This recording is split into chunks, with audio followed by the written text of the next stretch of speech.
So today's class is about the best ways to learn a language. When learning a new language, there are some obstacles to consider. The five big obstacles, I would say, are having doubt about your own abilities or skills, your lack of practice, lack of opportunities. A lot of people are scared. They have fear of speaking, especially with strangers. Loss of motivation as the grammar becomes more and more difficult, and expecting a language to be easy. However, when they start learning, they realize quickly that it's not as easy as they think it is. How how could you overcome some of these obstacles? Lack of abilities, lack of practice, loss of motivation. How can you overcome these obstacles when I learning a think with language? S4 and don't lose the the the one moment I Motivation. use my the motivation. Yes, Uh-huh. the motivation. Thinking if you do an S4, you'll achieve your goals, and finally you can be able to speak in another language and communicate in another language. But at the beginning, it's difficult because in some moment you can lose the motivation. And if you do lose your motivation for learning a language, what can you do to regain this motivation? Can you repeat? What if you do lose the What can I do? motivation you have, what can you do to regain it? I don't know because in my own case, Hmm. I when I started, for example, when I start a new course, Uh-huh. I am very motivated. But the, with the pass of the days, I think we feel tired. But I suppose it's the same case in your case when you are teaching English. In September, you are very motivation, but when the pass of the month, your motivation is less and less. And I think in in our case is the same because the day to day is during is hard. Uh-huh. Um, in some case, we don't feel motivation for attend a class, and if you realize that you don't improve, in some case this is possible. You lose the motivation, and I don't know how you can recover the motivation. Perhaps it's necessary to have a break, but having a break learning a language, it isn't a good idea. And I suppose the only thing you can do it is continuous and continuous and continuous If and try being in positive. a good way to maintain your motivation could be to immerse yourself in the local culture. So, for example, if you're learning French, you could visit Paris or France every 2 or 3 months, make new friends, and keep in contact with those friends that you might find.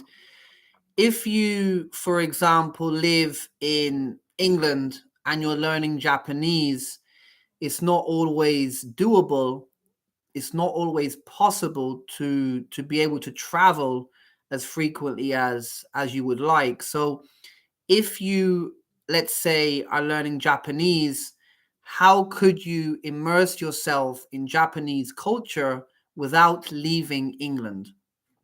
Do you think it's possible?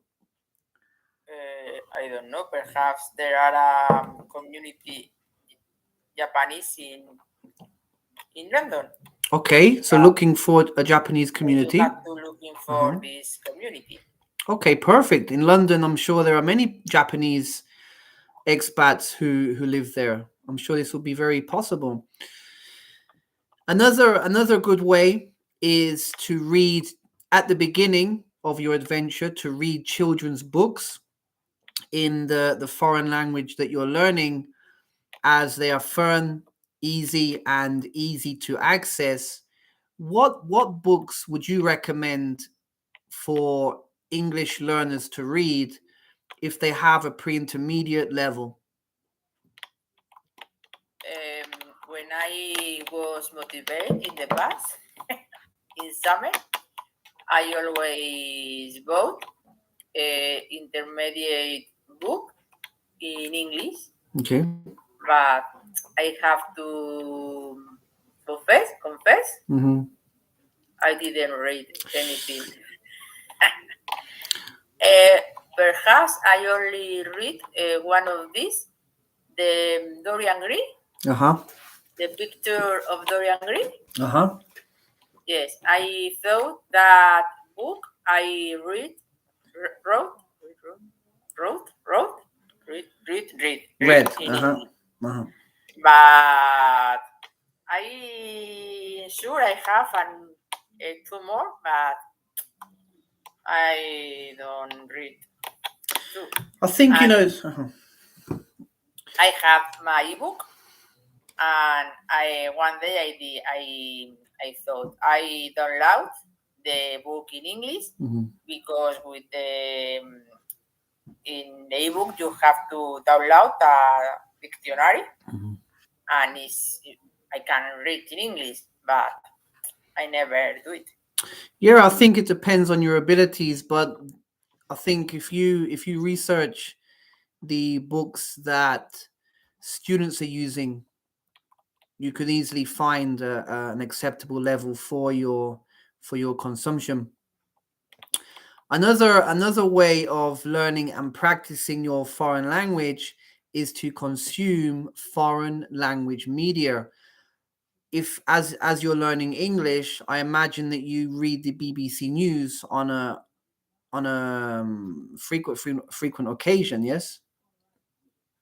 Yes, I could do it, but I don't do it. I don't. And what other foreign language media outlets do you recommend that foreign language learners can access? Uh, uh, I know the BBC News, Uh-huh. and I know, and in the past I download in the mobile, Mm-hmm. and I thought I watched it someone with for my homework, that speech that Spoke? no that I write. This is the name of the speech. Ted. Uh-huh. How do you say in English? Tweet? Ted. TED. And I thought there are a app from the mobile, Mm-hmm. and there are slowly TED, and I finish a try every day watching one tweet, and I finish a good way to have a contact every day with the language. I agree 100%. I normally recommend the BBC News. Sky News is quite good. The Huffington Post, I remember, is quite interesting, and Vice News. Those are some examples of great news outlets that will help you improve your English and stay up to date at the same time.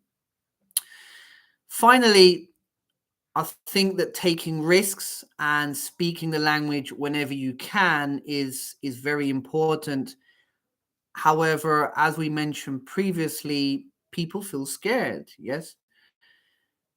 So I think that the main thing you have to do is to get over your fears, to be more outgoing, and to just practice. Yes. Don't be scared of making mistakes, because your journey is basically a university. Yes, you're constantly learning. You never leave that university. You're constantly learning, constantly developing. And I think that we should be proud of our mistakes, because every mistake that we correct, we are learning from. Yes. Yes. Thank you very much.